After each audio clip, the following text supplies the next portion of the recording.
Hello, world history students. This is the spring semester extra credit review, and this is my discussion of the answers to the review for the world history final exam. So before we get into it, let me explain something important. I could take you through this really fast, give you the bare minimum, and briefly laundry list the answers to these questions. My concern about that, however, is that trying to memorize stripped down answers to these questions with the context and with the background completely removed is going to leave you frustrated and, more importantly, ill prepared for this exam.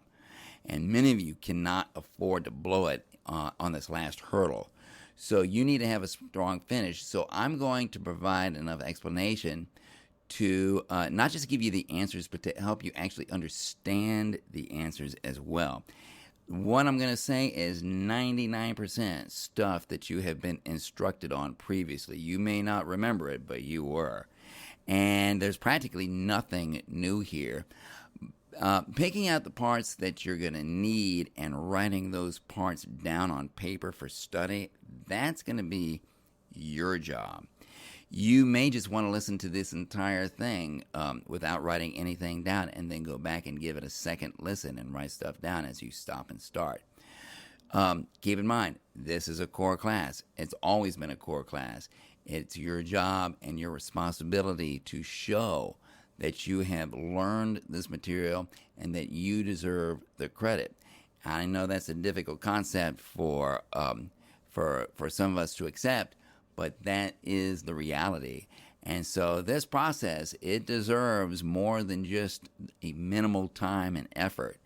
And also, in addition, it's not going to kill you. And so with that said, let's get started.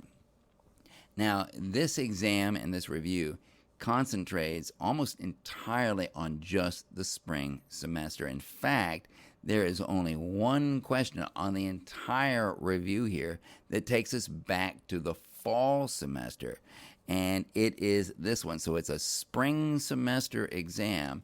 This is the one that comes out of that fall semester, and it's this: what allowed Christianity to spread throughout the Roman Empire? Now, if you remember, that comes down to basically two things that the Roman Empire could offer to an emerging religion, and those two things are infrastructure and language. And so those two things did much to facilitate the spread of Christianity in the Roman Empire. Roman Empire had large, sophisticated cities and an excellently built road system, and people need to be able to travel safely and easily in order to spread a religion like Christianity. Two widely spoken languages in the Roman Empire were Greek and Latin. Everybody knew at least one of these two languages. Many people knew both. And it's a lot easier to spread a religion when so many people speak a common language. So what are you going to do here as far as writing this down? Well, you're going to pick out the key parts, aren't you? You're going to pick out those key words like roads, infrastructure, common language, etc. And you've just now heard my explanation, so there's a lot more meaning now that you can kind of hang those words on. And all of these questions are going to work that way. So let's go to our first real actual unit from the spring. And that was called An Expanding World. And we've got something new that we haven't done before, and that is a table that we can call a concept bank. And these are some of the concepts that you want to be aware of.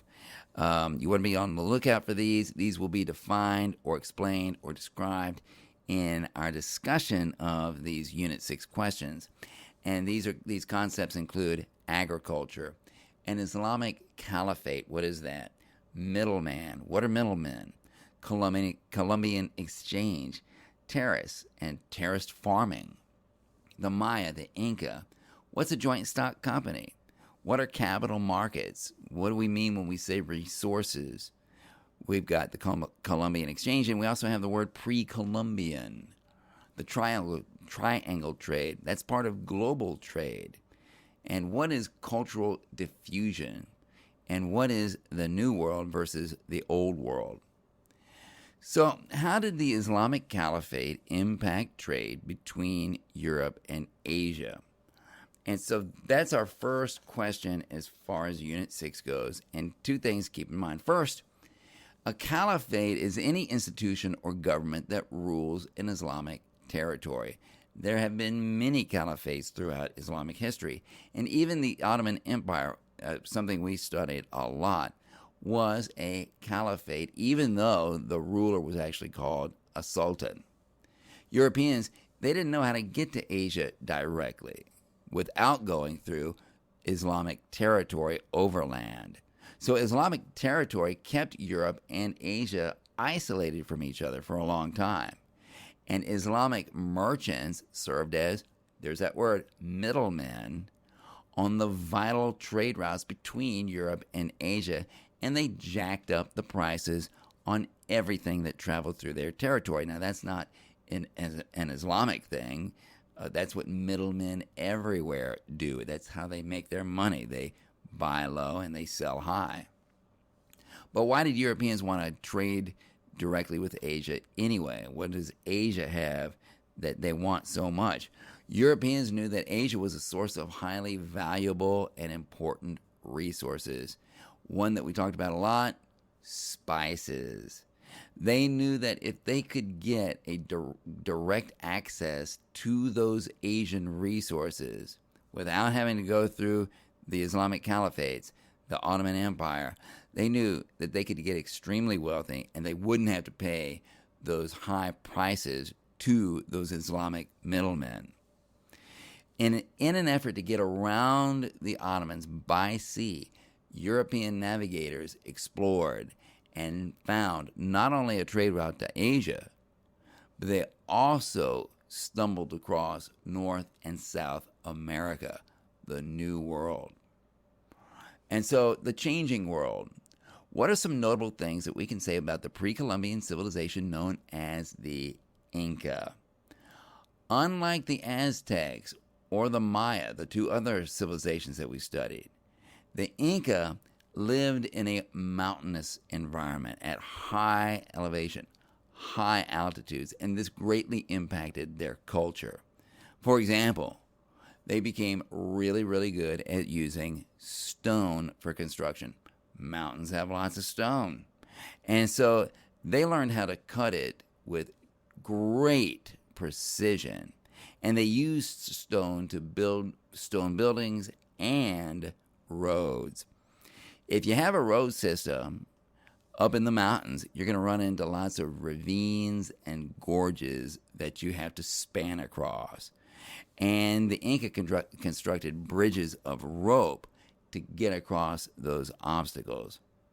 For agriculture, if you live up in the mountains, you're going to have to cultivate things that grow underground, where cold temperatures can't reach them. Potatoes, for example, grow underground. They've farmed lots of different kinds of potatoes. Grain, that won't work because grain grows above the ground. And if you're going to farm on a mountainside, you're not going to want to farm on a slope. You're going to want to cut that mountainside into flat terraces. And that's going to make those mountainsides more farmable. The Inca did all of these things with great expertise. The Aztec and the Maya, they didn't live up in the mountains. And so they didn't have to do any of that. So the next question is, what did the pre-Columbian Mayan civilization excel at? We've talked about the many things that the Maya were good at. Many of these things we talked about, their temples, their sacred writings, their sporting events, their books, all of that centered around their religion. And two very important things, these are the things to write down. Two very important things that they excelled at were astronomy and mathematics. You need both of these things to create an accurate calendar. And this is one thing we didn't learn. The Maya actually used two calendars, a religious one to track their religious rituals and a civil one for tracking their non-religious community events. And so conquest and settlement. What was this Columbian exchange? Well, the Columbian exchange, if you'll recall, was a two-way diffusion. A diffusion is simply when things spread more widely, and the Columbian exchange was a two-way diffusion between the New World and the Old World in terms of things like plants, animals, people, diseases, and culture. People move from one place to another, and they bring their culture with them, their religions, their languages, their beliefs, and the things they produce. And this cultural diffusion greatly impacted Europe in terms of the food that they grew and the products that they consumed, and it absolutely transformed the Americas into something that a pre-Columbian person wouldn't even recognize. There was one big part of the Columbian exchange that affected agriculture. And a big human part of the Columbian exchange, of course, we're talking about, it was an exchange of plants, animals, humans, diseases, and ideas and cultural beliefs. We can't ignore the slave trade. The slave trade captured people against their will. It transported them by force to North and South America, and it forced them to work for plantations throughout the New World. Agriculture was labor intensive, so forcing people to work for you without paying them was highly profitable for plantation owners. In the South America, it was primarily sugar. In North America, that was dominated by cotton and tobacco. So, rising globalization. What was this thing called the commercial revolution? Well, let me explain this, and you write down keywords. Okay. When overseas trade increased to a point where it became a global activity, people needed more money to get bigger operations going. And that money is called capital. Capital is just a fancy word for money that's invested in a business enterprise. You can go to a bank for capital. But what if you need more capital than a bank is willing to lend you? Hence, you can come up with the joint stock company. And in a joint stock company, you can raise more capital by selling stocks that represent part ownership of that company to investors. So the investors pay cash for those stocks. There's your capital. And they do that hoping that your success will be their success, because now they have a part ownership in the company because of those stocks. The existence of joint stock companies led to the creation of entire markets that sold stocks for lots of companies, and these were called capital markets because they sold stocks in exchange for capital, investment money.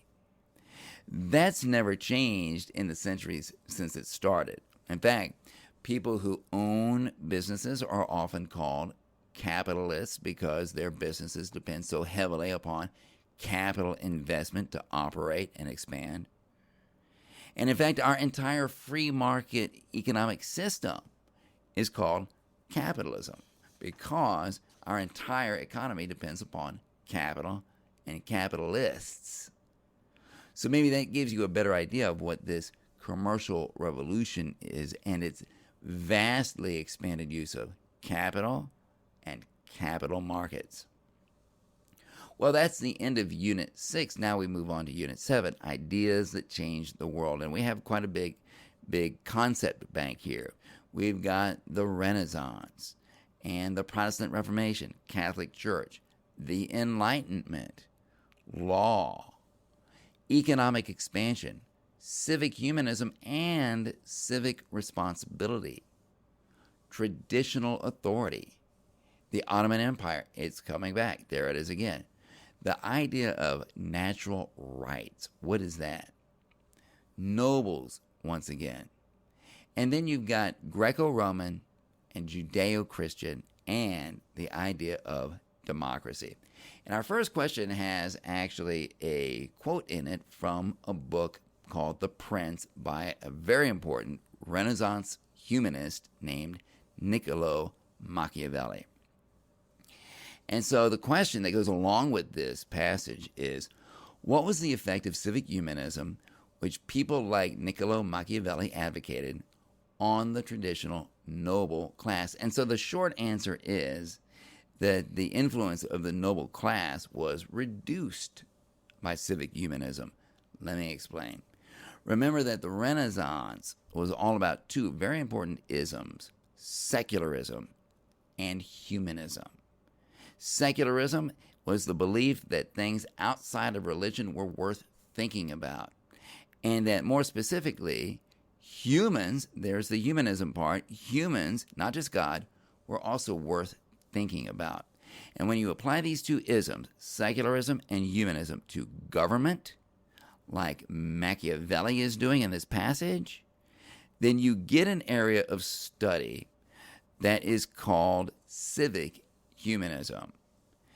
Nobles, on the other hand, tended not to care about making their government or their society better like those Renaissance-educated civic humanists did. Nobles viewed their role in society as simply to continue to be served by the common people. So as the ideas of civic humanists like Niccolo Machiavelli caught on and improvements in government and prosperity could be observed, nobles became less relevant and less influential. So what great empire paid the price for the Renaissance and the economic expansion that followed? And that would, of course, be the Ottoman Empire.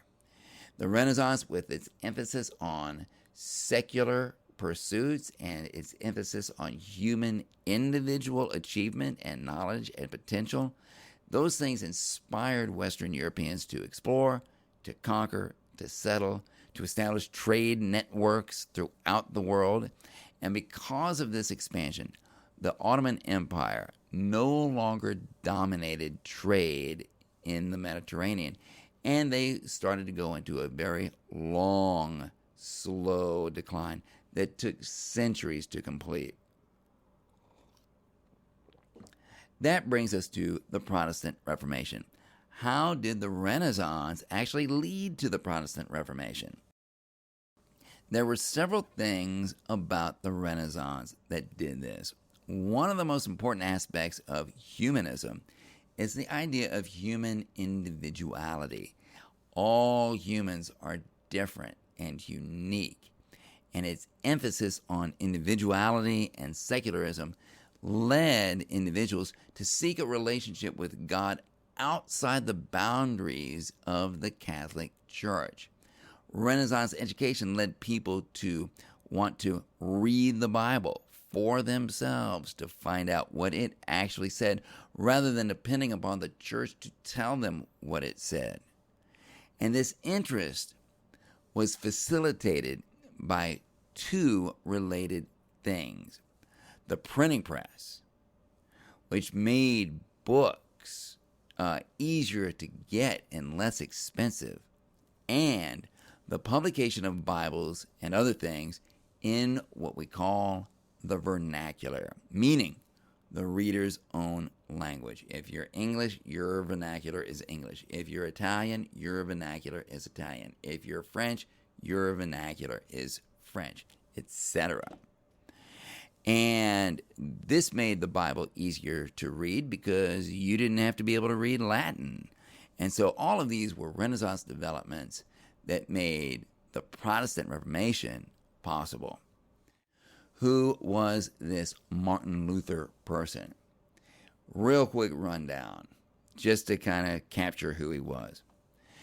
He was the father of the Protestant Reformation. He got the whole thing going with his 95 Theses. Remember that? We saw the movie.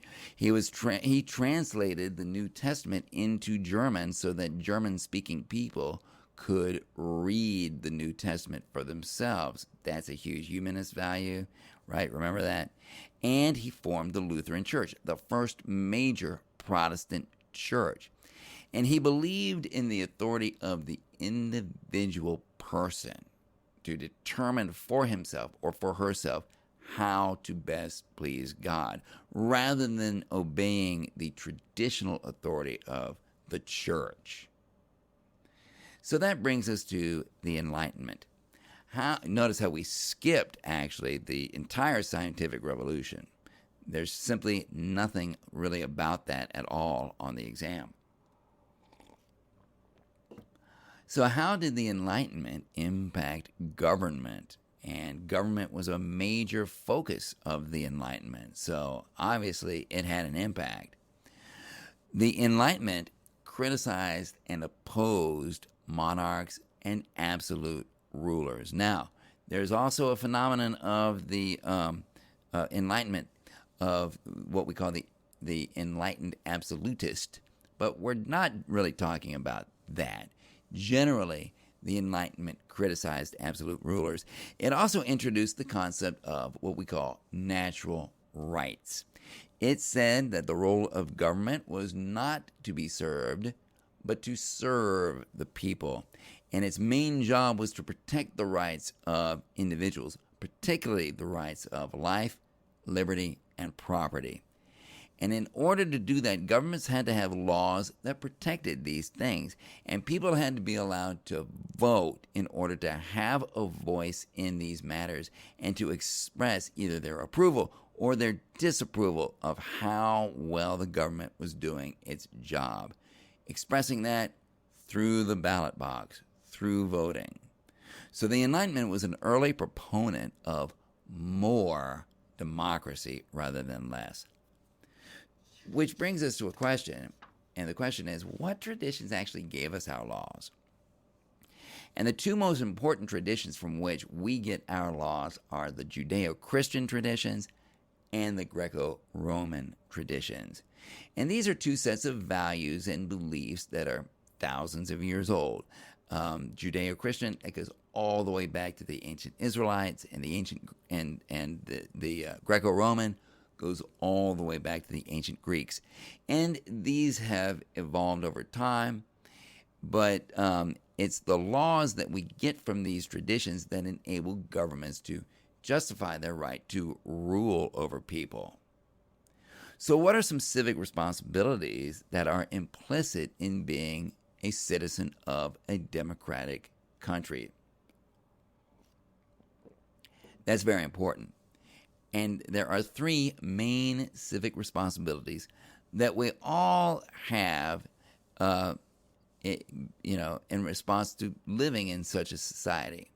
We all have to obey the law. That's our civic responsibility. It's also a civic responsibility to vote in elections. Now, you're not forced to vote in an election, but it is your civic responsibility to do that. And the third one is to serve on a jury if you are called. These are obligations that we take on in exchange for the freedoms that we have. So Unit 8, Political Revolutions. And in our concept bank, we have words like Protestant, there's Protestant again, taxation, monarchy. There's this thing called constitutionalism and its opposite, sort of, absolutism. Those two words are opposed to each other. Nobles, again. The idea of a republic, again. Authorities, constitutional monarchy. There's the Enlightenment. There's the word traditional. And Ottoman, and a big word, democracy. So what was England's glorious revolution? We talked quite a bit about the English Civil War, and that was about 40, 50 or so years before the Glorious Revolution. We saw a movie in which Charles I was beheaded. So we've got that background going. So we've talked a lot also about the different types of governments in multiple units, actually. For example, we talked about monarchies and we talked about republics. And a monarchy has a monarch. It has a ruler. Republics have no place for a monarch. Instead, republics are ruled by a system of laws in the form of a written constitution and by representative bodies, such as a Congress, like in America, or a parliament, like in England. But you can also have this hybrid. You can also have what we like to call a constitutional monarchy. And that's a monarchy where the monarch has to share power with a set of laws and with a representative body. And like I said, that's called a constitutional monarchy, or you can also call it a limited monarchy. Same thing. England has been a constitutional monarchy or a limited monarchy since 1689. The Glorious Revolution is one of the first major instances where constitutional rule, constitutionalism, the rule of law, defeated absolutist rule. It defeated absolutism.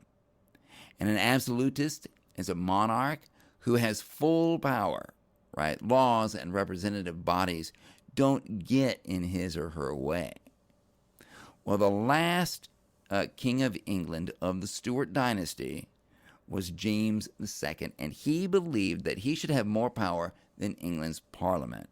And for that, James II was eventually deposed. That is to say, he was removed from the throne, and he was replaced by his own daughter, Mary, and her Dutch husband, William. And this was England's Glorious Revolution, about 1688, 1689. And it was called that because it involved relatively little bloodshed. Not absolutely no bloodshed, but it was not nearly as bad as the English Civil War by any means.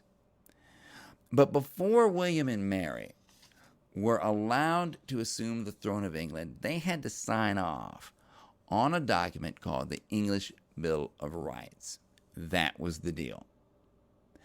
This Bill of Rights listed the legal rights that every English citizen had, which could not be taken away, either by the monarch or by the Parliament. And the English Bill of Rights also severely limited the monarch's power by making the English Parliament more powerful than he or she was. We call such a monarchy a constitutional monarchy, and England has had this form of government ever since. Well, the American Revolution, democracy, and the French Revolution, we've got two related questions. How were the American Revolution and French Revolution different, and how were they similar? So let's talk about the difference. The most significant difference between the French Revolution and the American Revolution was that the French Revolution had economic causes that the American Revolution did not have. France was in the middle of two economic crises. First, there was a massive grain shortage due to bad weather. And so the price of grain was sky high. People couldn't afford it. And they were seriously afraid of starving. And the French government didn't seem to be doing anything to get bread to them. Second, the French government was penniless. It's probably one reason why they couldn't bring much grain to the people. Although they did bring a lot, especially when the king moved to Paris. But that's another story. So they were deep in debt due to various wars, extravagant spending, and a tax system in which the richest people of the country, the nobles and the clergy, didn't pay any taxes at all. The American colonies, on the other hand, they were highly prosperous. And a free American colonist actually had a better standard of living than a person living in England. So economic crisis was not a factor in the American Revolution. So how were the American Revolution and the French Revolution similar? Three important things. First, both were protesting unfair taxation. France had a much better case for protesting that than America did. In France, only the common people paid any taxes at all. Secondly, both formed republics with new constitutions. Now, France did try a constitutional monarchy for a while, but then they killed their king, Louis XVI, and formed a republic. America declared itself independent of King George III, the British king, and formed the United States. Third thing, both established democracies. Democracies allow for masses of people to influence their politics through voting. Some democracies allow more people to vote than others. The more people who are allowed to vote, the more democratic that government is. For example, allowing poor people to vote, or common people to vote, or minorities, or women. All of those things, when you include them, that you have more democracy. And that brings us to Unit 9, two very closely related concepts, industrialism and imperialism. And our word bank's a little shorter. We've got capitalism, imperialism, Christianity, materials. What kind of materials? Karl Marx, the Communist Manifesto. What in the world is that? Socialism and communism, and Adam Smith and Wealth of Nations. So first of all, who was this Adam Smith, and what did he do? There's the first question. Adam Smith was an economic theorist who wrote a book called Wealth of Nations. And in that book, he helped us to understand how free market economies work. And he helped us understand how market forces operate by describing what he called the invisible hand. He said that if we just let market forces operate, just do what they do, forces like supply and demand and the labor market and trade and profit and free enterprise, if we just leave those forces alone, then those market forces will naturally operate in a way that benefits the most people. And it would be, as he described it, as if an invisible hand were just guiding the economy along. And the decisions it was making were always correct. Hit a button there that kind of messed us up. Okay. So that was Adam Smith. How did Karl Marx actually differ from Adam Smith? So here's the difference between the two. Karl Marx lived a few decades after Adam Smith, and he got to see more of the Industrial Revolution than Adam Smith did. Adam Smith was operating as the Industrial Revolution was just getting going. And when Karl Marx looked at that free market economy, he didn't see an invisible hand directing market forces for the benefit of everyone. Instead, he saw class conflict and exploitation of the working people by the rich people.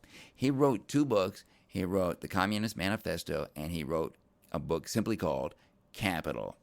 And he predicted that capitalism would not be able to sustain itself in the long run. The rich would eventually get so greedy and so exploitative that the whole thing would collapse, and workers would eventually overthrow the rich in a violent revolution, and then the workers would control the economy. And he called this new paradigm, this new economic system that would emerge, communism. What's the difference between communism and socialism? Both communism and socialism seek to intervene in the free market economy for the public good, especially the good of workers. But communism is more absolute, it's more ideological, and it is more uncompromising. Communism seeks to do away entirely with capitalism. It sees capitalism, with its susceptibility to greed and exploitation at the expense of workers, as evil.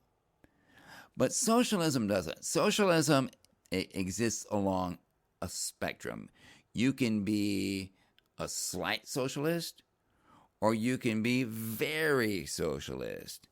But rather than eliminate capitalism altogether, socialism seeks to reform capitalism by fixing the areas where it has the greatest potential to harm society. Rather than violent revolution, which communism advocates, socialism uses more community planning. Their reform methods include things like support for labor unions, regulations, in some cases, outright government ownership and control of certain industries. Socialism emerged, and this is the important part, socialism emerged through the efforts of reformers who wanted to reform some of the social ills caused by capitalism, particularly as a result of the Industrial Revolution. So let's talk about industrialization and imperialism. What's the relationship between industrialization and imperialism? That relationship is a very, very strong and obvious one. An industrial economy needs two things to keep going. It needs raw materials to feed those factories. Raw materials like, for example, rubber and iron and coal and cotton, etc. And it also needs markets where where the manufactured goods that come out of those factories can be sold. And a main vehicle for achieving both of these things was colonies. You could get raw materials cheaply from your colonized territories, and you could make them buy your manufactured goods. You could also get away with paying workers in those colonies much less than you would pay those workers in your home country. So really, colonies are kind of a triple whammy if you are an industrialized nation. What are some methods of imperialism? There were many methods of imperialism, and it seems like there were as many methods of imperialism, as many ways to do it as there were colonies themselves. First, for one thing, you could make a territory a colony outright, in which you have total control of the other country. You could make, on the other hand, the country what they called a protectorate, in which that territory, it had its own government, it had some autonomy, but the mother country controls and protects that state. You could also have spheres of influence in which you control a particular portion of the country rather than the entire country. Several European powers divided up parts of China that way, if you'll remember. You can even have private companies run the colony for you. That's what the British did in India for a while, and it's also what they did in Egypt. So how did European imperialism impact the territories that were governed? European imperial powers spread their languages to these colonies, for example. French became widely spoken in French colonies. English became widely spoken in British colonies, etc. And imperial powers also justified their actions by bringing Christianity to these places. They saw themselves as having a Christianizing mission to civilize their colonies. And as a result, Christianity spread to many of these colonies throughout Asia and Africa. So Unit 10, that brings us to Unit 10, global conflicts. And we have words like recovery and reparations, that should have gone there too. Inflation, maybe even hyperinflation. Camps, Versailles, there was a treaty called the Treaty of Versailles. The Soviet Union, Bolsheviks, what is that? Propaganda, authoritarianism, and below it, totalitarianism. We have concepts like balance of power, the non-aggression pact.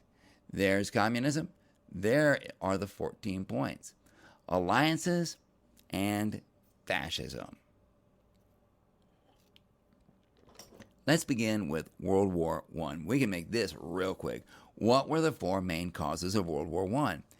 Main, there's your hint: militarism, alliances, imperialism, nationalism. And the one of those four that seems to get the most attention on the exam is this idea of alliances. So what was an alliance system? An alliance system was a formal pledge among countries to assist each other militarily if one country should be attacked. What's good about alliances? Really two things. First, other countries are less likely to attack you if you have strong allies to back you up. And second, alliances could establish and maintain a balance of power, which could be a stabilizing force on the continent. You know, with balance of power, you might have several nations that are allied with each other over here, and you may have several nations that are allied with each other over here. And instead of causing things to be totally unstable, it brings a certain stability because neither one of those alliances are going to attack the other and win. And so that's the idea behind balance of power. So what was the relationship between the Treaty of Versailles and President Woodrow Wilson's 14 points? So notice how we're basically skipping World War I. We're going straight from the beginning of World War I all directly to the end of World War I. And so here's the answer to that question. When World War I ended, the countries that were involved in making the peace and in restoring order to the world, they met at Versailles in France to try to reorder the world to the way it had been. And American President Woodrow Wilson came up with a list that he called the 14 points. Much of it was just fanciful ideas that the winners of the war, particularly Britain and France, were never going to go along with. But one thing that did make it into the treaty that was among Wilson's 14 points was actually point 14, and that was the establishment of a League of Nations. So that was Woodrow Wilson's baby. And the League of Nations went on till just about the beginning of World War II. And ironically, even though the President of the United States wrote that and suggested that idea, even though he's the one that suggested it, the United States actually never joined the League of Nations. So the Russian Revolution, what happened? Well, I'm going to make this real fast. Remember, Russia was devastated by World War I. The Tsar of Russia, their emperor, was forced to abdicate, and he was arrested. Vladimir Lenin came to Russia, or back to Russia. He was actually born and raised there. Vladimir Lenin came back to Russia. He was a Marxist. He led a party called the Bolsheviks. They took over the country. They made Russia a one-party communist state. They formed the Communist Soviet Union, and the Russian Empire was no more. So why did so many European countries experience economic depression after World War I? The main reason that they experienced so much economic depression was reparations and recovery are extremely expensive. And World War I did $338 billion worth of property damage. And you don't recover from that kind of loss overnight. So what happened when Germany printed huge amounts of paper money in order to pay its war reparations obligations? So a little bit of background. Short answer is they call it hyperinflation. When things that yesterday cost $1, 2 days later, they cost $1 million, right? It's inflation that is wildly out of control. Germany knew that they could not make those war reparations payments that were specified in the war guilt clause of the Treaty of Versailles that they had to sign. And they also felt that it was extremely unfair that they should have to make those war reparations, that they should have to be totally singled out as the ones who started the entire war. So their attitude was, we'll just print a ton of money and pay you with it. They knew that they were printing so much money that it wouldn't be worth anything. And they were desperate, and they also wanted to bring attention to the problem. How can we describe Joseph Stalin's brand of communism when he took over the Soviet Union in 1924? Remember that Vladimir Lenin had died, and Joseph Stalin was Lenin's young protege. Stalin was a totalitarian dictator. His brand of communism was marked by total control, total government control over every aspect of the lives of its citizens. And this included censorship of free speech and censorship of the press. And it included religious persecution as well, because dictators always have to have somebody that they can blame for their failures and economic hard times. So what practices did Stalin and Hitler have in common, even though Stalin was a communist and Hitler was a fascist? And we'll get into the differences between the two in a minute. But they were both totalitarian dictators, and as totalitarian dictators, both Hitler and Stalin exercised complete control of information. They used propaganda constantly in order to make their subjects believe whatever they wanted them to. Stalin had camps called gulags to which he sent huge numbers of people to get them out of the way. Hitler had these things called concentration camps to which he sent all kinds of people for re-education. And these camps were eventually used in the Holocaust to commit genocide. Well, next we have a passage by an author named George Orwell. You might be familiar with him. He wrote Animal Farm. You might have read that. And he wrote this book right here called 1984. And so with that passage in mind, how can we describe totalitarianism? Totalitarianism, again, is marked by total control of a society. The ideology almost doesn't matter. It could be communism, like the Soviet Union had. It could be fascism like Nazi Germany had. But this level of control extends all the way to what people know and think and feel. This passage from Orwell's dystopian novel, 1984, is a good example of that. Authoritarians will not hesitate to rewrite history in order to make it conform to their propaganda. Like he says in the book, if you control the past, in other words, you control what is said about history, then you can control the present and the future.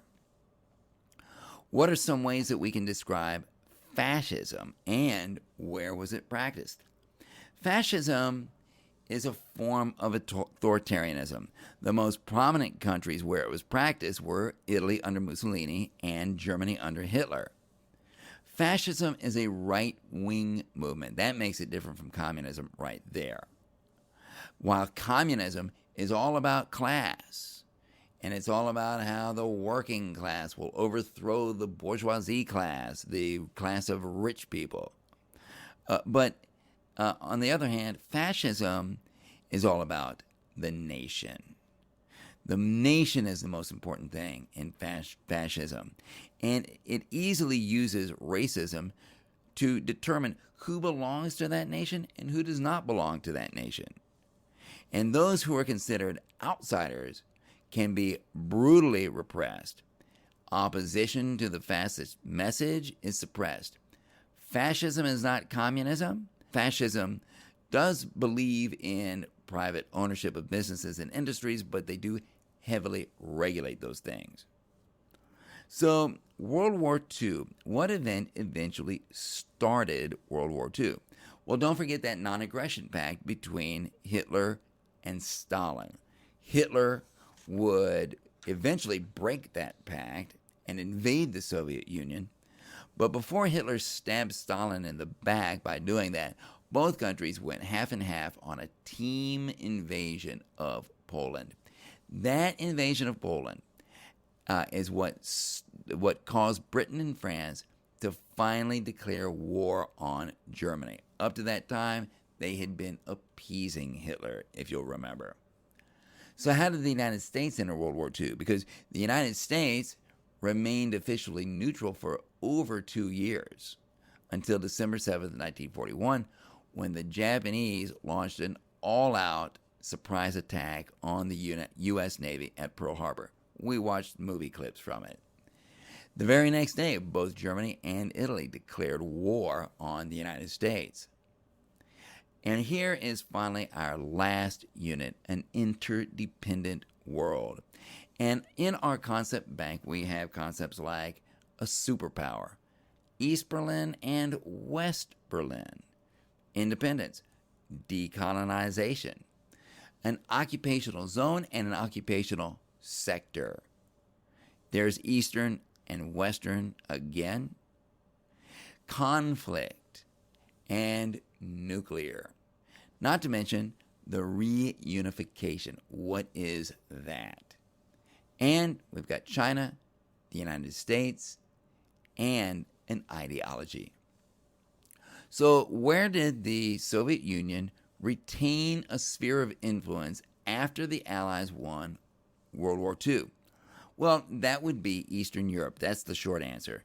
In World War II, the Soviet Union invaded Eastern Europe as they pushed the Nazis back into Germany. And when the Nazis were finally defeated, the Soviet Union continued to occupy these Eastern European countries. Now, there's nothing necessarily wrong with that. I mean, because of this war, the political and economic situation at the end of it was horrible throughout Europe. But as time went by, the Soviets, they didn't leave those countries. Instead, they set up communist authoritarian governments in these countries, and these countries became Soviet satellite states. And that means they did whatever the Soviet Union told them to do, or else. Describe 2 ways in which Germany was split between East and West after World War II and during the Cold War. Okay, so I'll try to put this in context, especially in light of all the things we talked about with the Cold War. For decades, the city of Berlin was a major focal point of the struggle between the free market and democratic West and the communist authoritarian East. And it was on the front line between 2 superpowers and their allies and their satellites, between 2 sides that had enormous ideological differences and who distrusted each other deeply, and had nuclear weapons pointed at each other. Berlin, Germany, capital, sat in the middle of all that. After World War II, Germany was considered broken but still very dangerous. And so instead of leaving Germany politically intact, the 4 allies, Britain, France, Soviet Union, and the United States, agreed to divide Germany into 4 what they called occupational zones that each victor would temporarily occupy. Germany's capital city of Berlin, however, had to wind up in one of those zones, and it just happened to wind up in the Soviet occupational zone. And the other countries did not think it was a good idea for the capital just to be in Soviet hands, so Berlin was likewise also divided into 4 occupational sectors. The Soviets got the eastern half of the city, and the other 3 allies got the western half of the city. And as a result of that arrangement, Western democracies held a significant piece of highly urbanized, extremely valuable territory right smack dab in the middle of the communist East Bloc, the Soviet zone. Now that's weird. When the Soviets converted their occupational zone into the new country of East Germany and made their half of Berlin, East Berlin, their country's capital. The Western democracies did likewise, converting their three occupational zones, American, British, and French, into the country of West Germany. So now you've got two Germanys. You've got an East Germany and a West Germany. And East Germany is communist and under Soviet control. The Soviets did not like having West Berlin in the middle of their territory. And so they tried closing off all roads to the city in 1948. And they also built the Berlin Wall in 1961. But the Western democracies absolutely refused to give up on that piece of territory that they held in the middle of communist East Germany. Instead, they held on to West Berlin right up to the reunification of Germany in 1990, when East Germany and West Germany reunified and became one country again.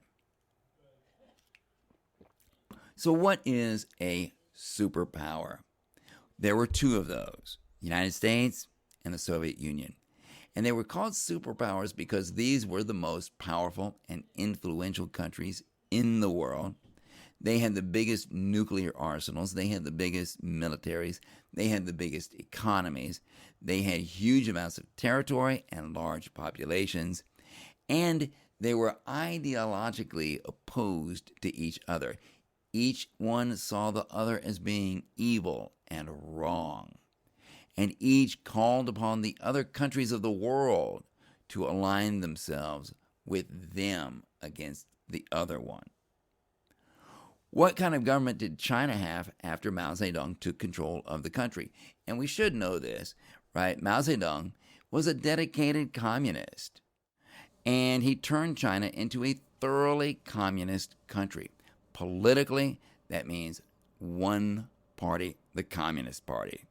Now, I could say a lot more about the policies of Mao Zedong, such as the Korean War, the Great Leap Forward, the Cultural Revolution, but let's move on instead.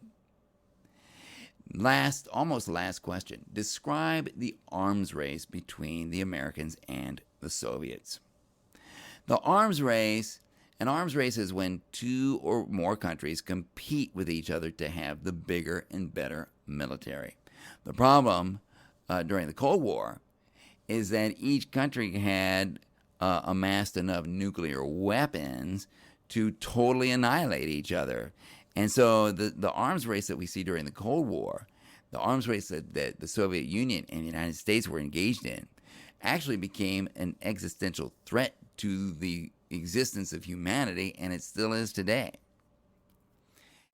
Our last topic is called decolonization, and we begin with a passage here from a person from Ghana that says, "I've always regarded colonialism as a policy by which a foreign power binds territory to herself by political ties with the primary object of promoting her own economic advantage."